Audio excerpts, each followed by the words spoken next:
A sandstorm tears across the Iraqi desert, a swirling brown void where the laws of conventional warfare are supposed to be suspended. It is February 26, 1991, and for an elite Iraqi tank commander, this storm is an ally, a perfect shield of chaos. But emerging from that chaos is a new kind of hunter, a machine that can see through the storm, and it is about to turn his shield into a tomb. The date is February 26, 1991. The time is 4 o'clock in the afternoon local time. The location is the flat, featureless desert of the Iraqi-Kuwaiti border. The weather is not merely bad, it is apocalyptic. A shamal, a violent and powerful desert sandstorm, is tearing across the plains at over 60 miles per hour. The air itself has become a weapon. Fine, abrasive sand kicked up from the desert floor scours exposed steel like industrial grit. Visibility has collapsed to less than 50 meters. The horizon, the sun, the very concept of a sky have all ceased to exist. The world has been reduced to a swirling, roaring, brown and orange void, a place where nothing is certain beyond the reach of one's own hands. According to every military doctrine that has been written since the Second World War, this is the moment where a modern, mechanized battle pauses. Aircraft are grounded, attack helicopters cannot fly, artillery spotters cannot observe their targets. And the tanks, the undisputed kings of the land battlefield, are now rendered effectively blind. But for the men of the Tawakalna division of Iraq's elite Republican Guard, this storm is not a threat, it is an ally. They are the best of Saddam Hussein's army, his steel fist. They are hardened veterans of the brutal 8-year war against Iran. They are trained by Soviet advisors, and they are disciplined, they are confident, and they are masters of defensive tank warfare. Their T-72 main battle tanks are dug deep into the sand, their hulls completely buried, their low-profile turrets exposed just enough to fire. They have established a perfect, textbook defensive kill zone, precisely as the Soviet armored doctrine prescribes, and now, inside this swirling chaos, they wait. The logic of their situation is simple, the logic is comforting, and the logic, as they are about to discover, is completely and utterly wrong. Because the thing that is about to emerge from the heart of the storm does not belong to the war that they were trained to fight. Inside the cramped, suffocating and metallic-smelling turret of his T-72, an Iraqi commander presses his eye to the rubber cup of his periscope. He sees nothing. Just the swirling beige chaos of the sandstorm. His intelligence reports have told him that the main American armored columns are still miles away, bogged down by the same storm, blind and hesitant to advance against the formidable reputation of the Republican Guard. Then the impossible happens. There is no distant muzzle flash. There is no engine noise on the wind. There is no high, whistling shriek of an incoming artillery shell. One moment, the T-72 tank positioned 400 meters to his right exists, a solid 40-ton piece of Soviet steel. The next it does not. A catastrophic and utterly silent explosion rips the tank apart. The turret, a solid piece of metal weighing over 12 tons, is violently torn from the hull and hurled skyward, tumbling end over end like a discarded toy. The autoloader carousel at the base of the turret, filled with propellant and high explosive shells, detonates a split second later, producing a massive, vertical pillar of fire that punches a brief, terrible hole through the sandstorm. The radio in the commander's headset erupts in a cacophony of confusion and panic. "Mine! It was a mine!" a voice screams. The commander grips his optics, his knuckles white. Impossible. They have not moved. They are dug into their own prepared positions. This is not artillery either. There was no barrage, no warning, just a single, devastating, and impossibly precise impact before he can even issue a command to his own crew. Another impact, a dull, heavy thud, followed by another brilliant, orange fireball. A second, T-72, positioned 500 meters to his left, erupts in flame. There is no pattern, there is no sound of an attacker, there is only a cold, methodical, and terrifying precision. Panic begins to spread through the defensive line like a virus. The tank turrets begin to traverse wildly, their gunners scanning the impenetrable brown void, searching for a threat they cannot see. The crews activate their lunar infrared searchlights, powerful beams of invisible IR illumination, bathing the storm in a light that their own primitive night scopes can see. They think they are helping themselves to see. They are not. They are making themselves fatally, brilliantly visible. The storm, their trusted ally, has just become the perfect hunting ground for an invisible predator. To the Iraqi gunners, squinting into the green, grainy eyepieces of their night scopes, the lunar infrared system is a lifeline. It is a classic Soviet solution to the problem of fighting in darkness or in low visibility conditions.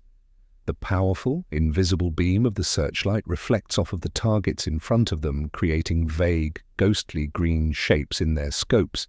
It is a crude but effective technology. But in this specific battle against this specific unknown enemy, they are doing the worst possible thing. They are turning their greatest weakness into a beacon. Because miles away, inside the quiet, cool, and almost sterile turrets of the American M1A1 Abrams tanks, no one is looking through simple glass optics. They are looking at heat.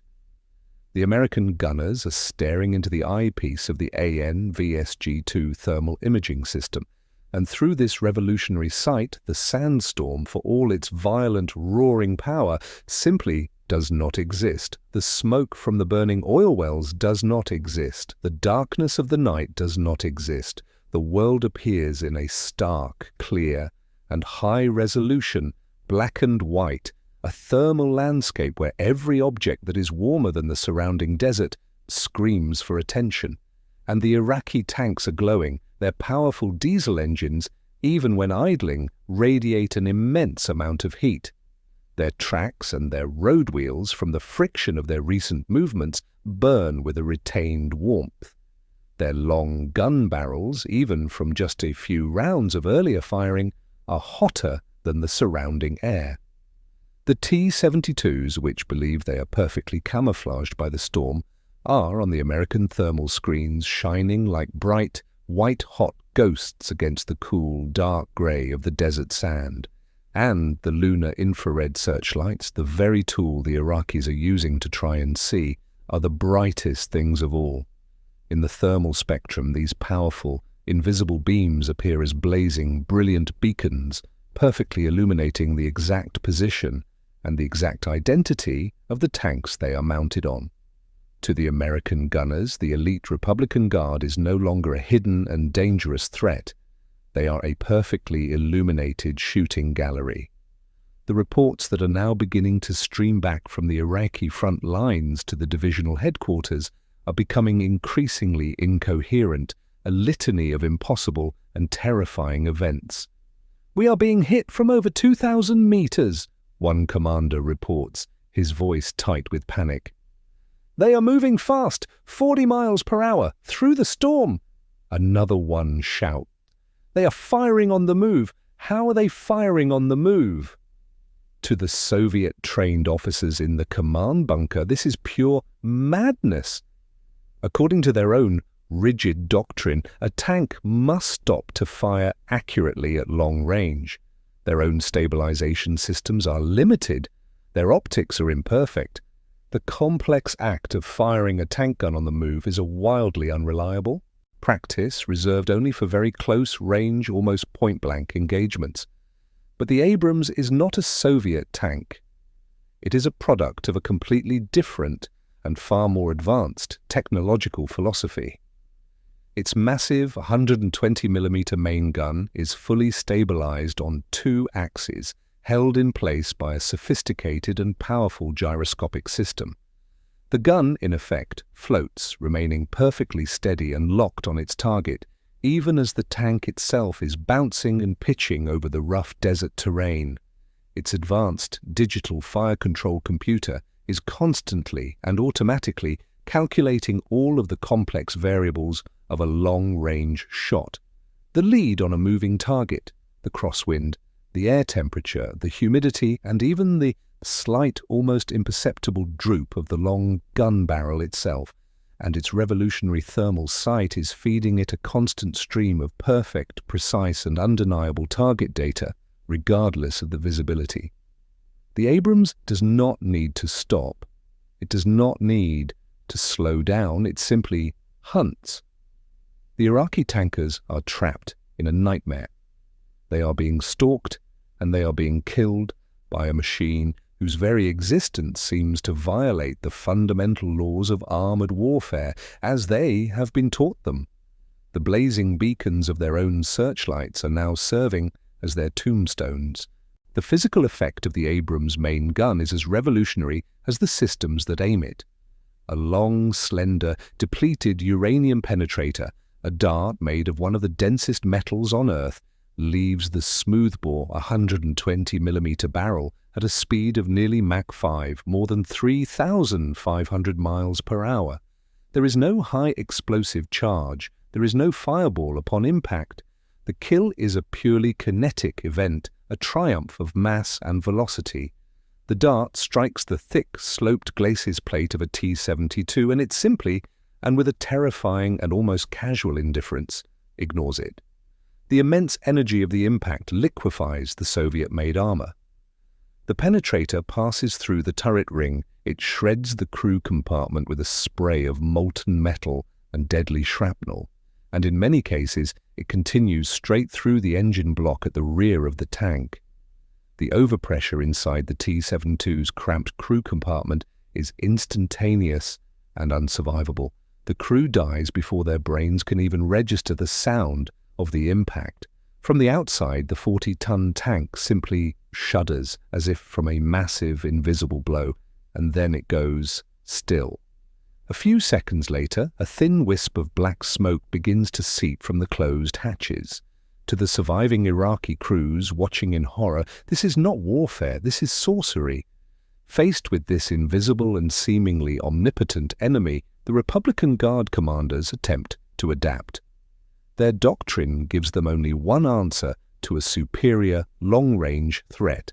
If you cannot see the enemy at a distance, you must close the distance. Hundreds of powerful diesel engines roar to life. The T-72s surge forward, breaking from their defensive positions and charging headlong into the storm. They are hoping to reach a knife-fight range, a distance of a few hundred meters, where their own, simpler optics might still matter, and where their thick frontal armor might still count for something. As they charge forward, they activate their lunar infrared searchlights en masse. Across the entire battlefield, hundreds of these powerful, invisible beams flicker on, a desperate attempt to cut through the swirling dust and to find a target. To the Iraqi gunners squinting into their grainy green scopes, the visibility does improve slightly. Vague, indistinct silhouettes of the enemy tanks begin to appear in the gloom. A wave of desperate relief spreads through the ranks. They can see them. They can finally fight back. But to the crews of the Abrams tanks, the battlefield, which was already clear, now explodes into a perfect, almost crystalline clarity. The hundreds of Iraqi lunar lights are no longer just individual targets. They are a brilliantly illuminated roadmap of the entire enemy formation. They are invitations. The rate of fire from the American tanks increases, becoming a steady, rhythmic, and methodical drumbeat of destruction.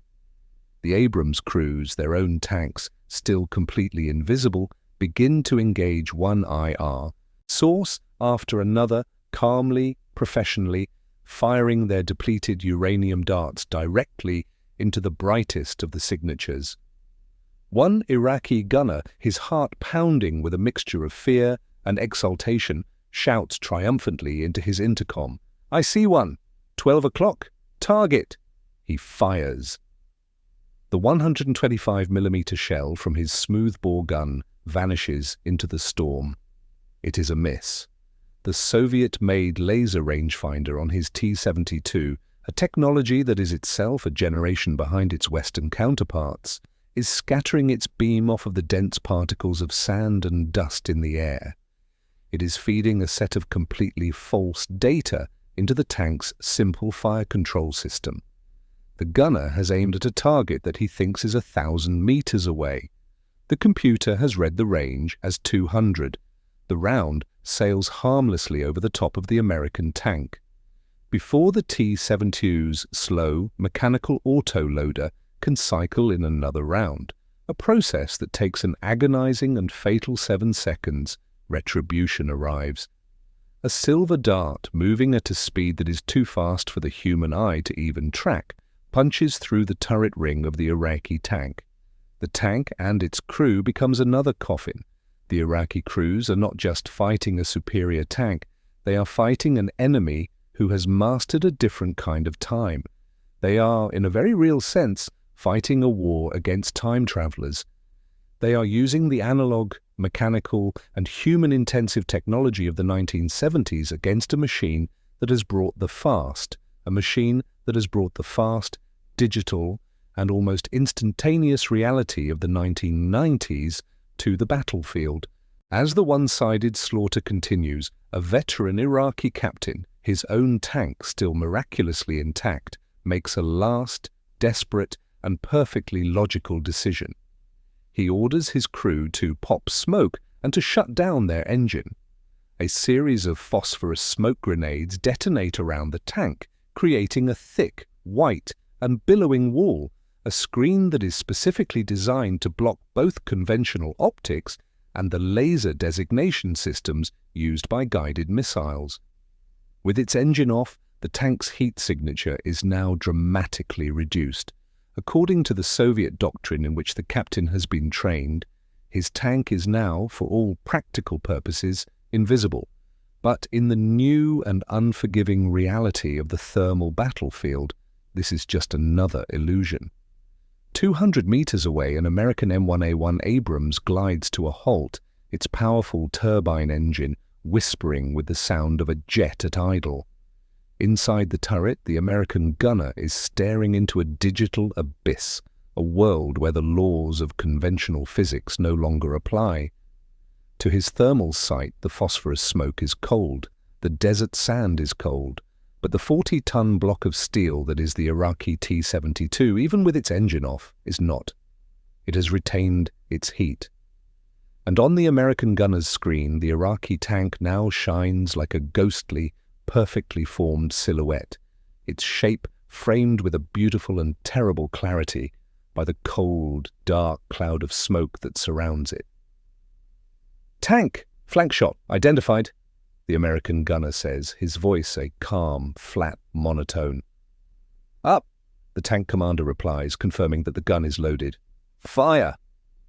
The depleted uranium round punches through the thin side armor of the T-72. The molten metal from the impact spalls inwards, and the Iraqi captain, the man who had made the last logical decision of his life, never even hears the shot that kills him. He is dead before the sonic boom of the projectile arrives. This scene of a logical, doctrine-based countermeasure failing completely and catastrophically is repeated again and again across the battlefield. The hull-down positions which should have protected them fail. The smoke screens which should have concealed them fail. The camouflage, the silence, the very act of hiding, it all fails. The psychological impact of this is absolute. The Iraqi crews, realizing that they are trapped inside glowing, vulnerable targets, begin to abandon their intact tanks, fleeing into the disorienting chaos of the desert storm rather than waiting to be executed by an enemy they cannot see. The radio networks, once a tool of command and control, now dissolve into a raw stream of pure animal panic. One of these intercepted transmissions recorded by coalition intelligence captures the essence of this new and terrifying form of warfare. A young Iraqi officer, his voice cracking with a mixture of awe and absolute terror is heard screaming into his radio, "We cannot see them! They are shooting us from the future! They are demons!" This is not an exaggeration. To a force of soldiers who have been trained to fight on a purely analog battlefield, a world where seeing is believing, the Abrams represent something that is truly supernatural. It is an enemy that can see without needing eyes. It is an enemy that can kill without flame or a muzzle flash. And it is an enemy that, it seems, can never, ever miss. In just 23 minutes of actual sustained combat, the elite Tawakalna division of the Iraqi Republican Guard, the pride of Saddam Hussein's army for all practical purposes, ceases to exist as a coherent fighting force.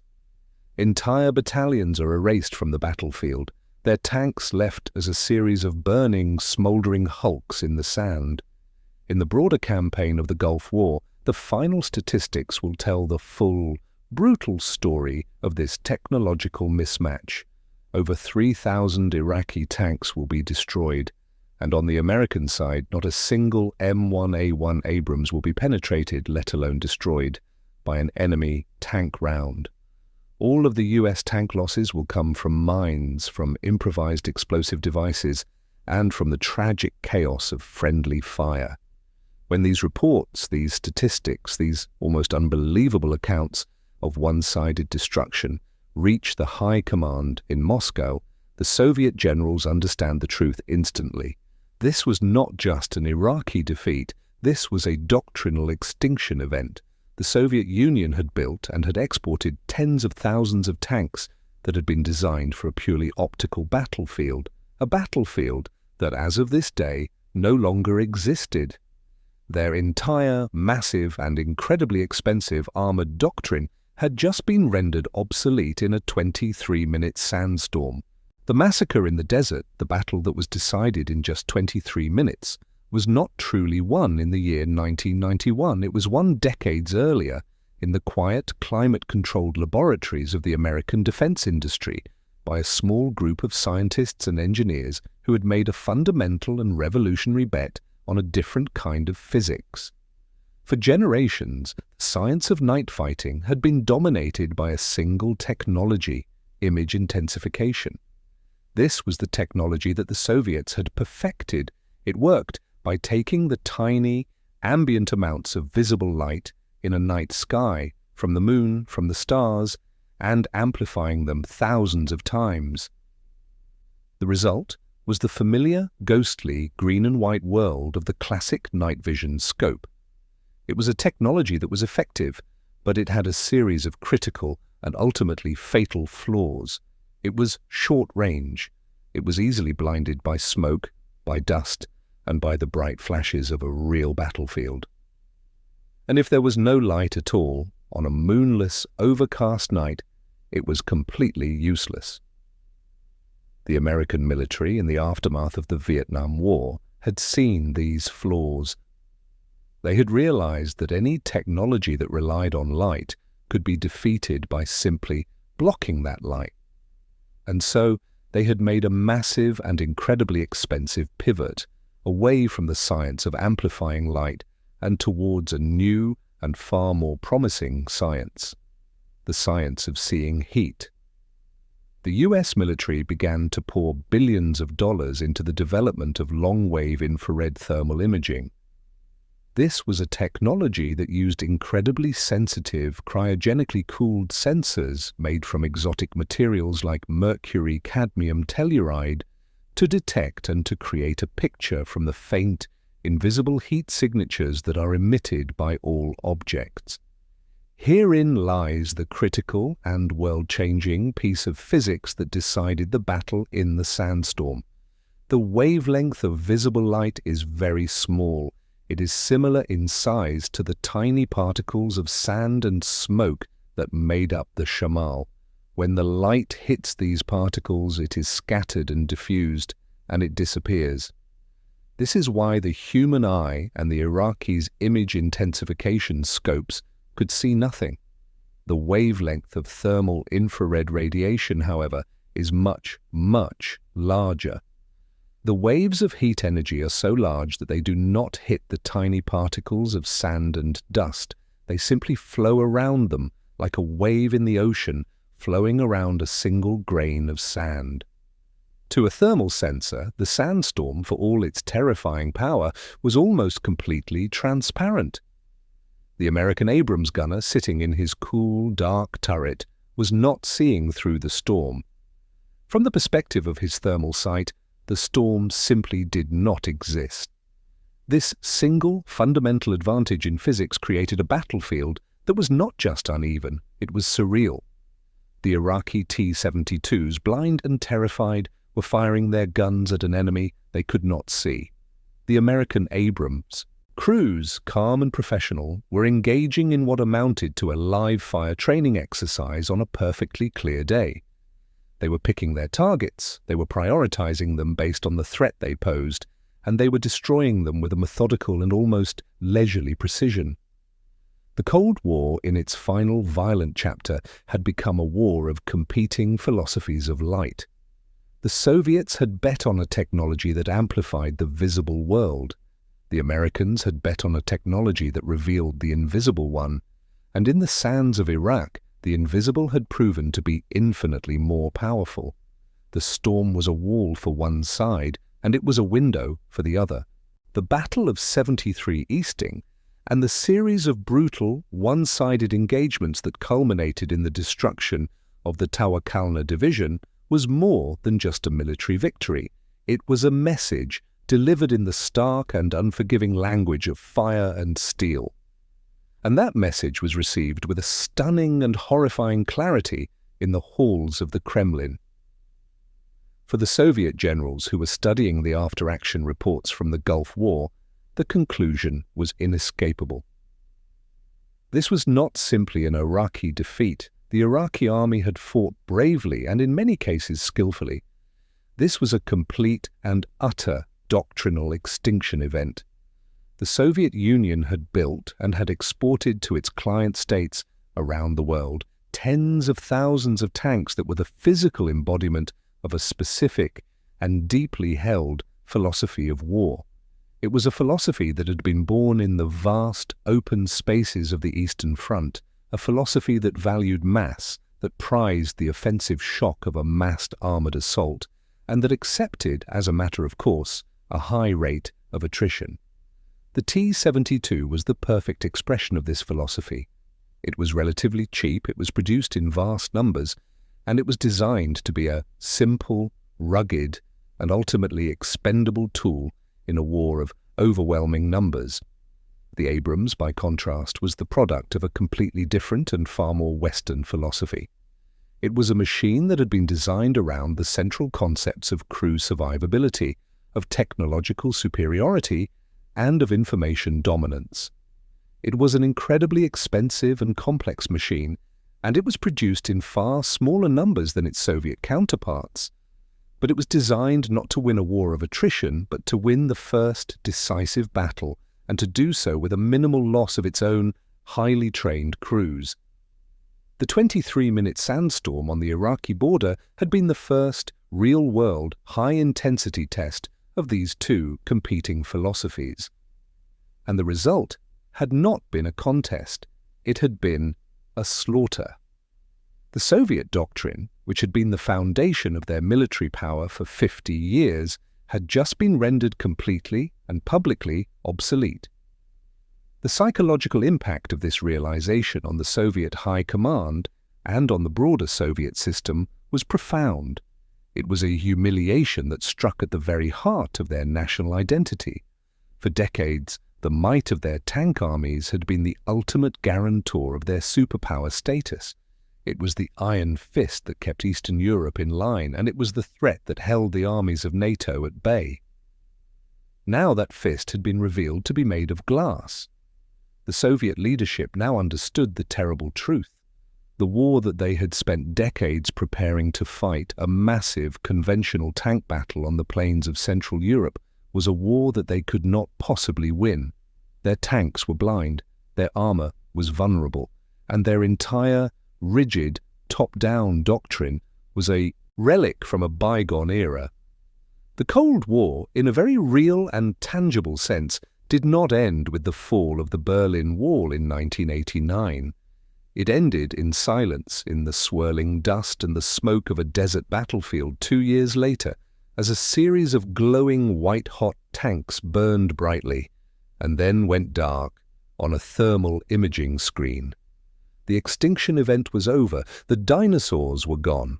The final, brutal lesson of that 23-minute battle was a simple and terrifying new truth, one that would redefine the nature of warfare for the next century.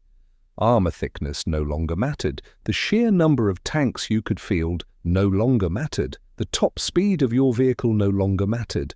A new and far more powerful currency had been introduced onto the battlefield.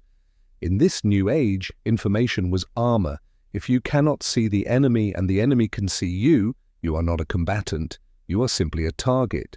The Challenger 1, the tank that had been the laughingstock of NATO, had been eventually replaced in the British Army by the even more formidable Challenger 2, an extensively redesigned tank that nevertheless retained the two core and now battle-proven philosophical elements of its predecessor, the incredibly effective Chobham and the brutally accurate rifled gun.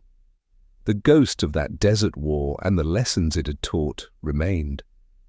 The Iraqi tankers who had survived the conflict would tell stories for years to come of the strange, boxy desert beast that had hunted them in the dark.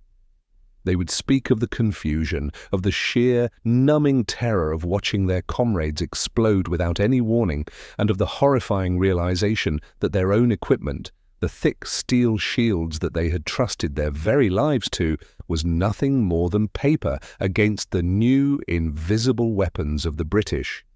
The history of warfare is often written by the victors, but its most important and enduring lessons are almost always learned by the defeated.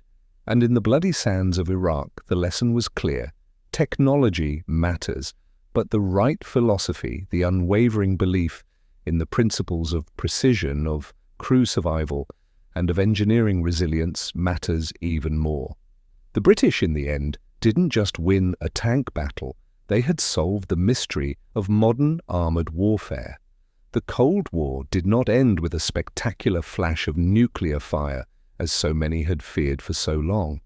It ended in a quiet, almost clinical silence beneath the swirling brown shroud of a desert sandstorm as a series of glowing white-hot tanks burned brightly, and then, one by one, went dark on a thermal imaging screen.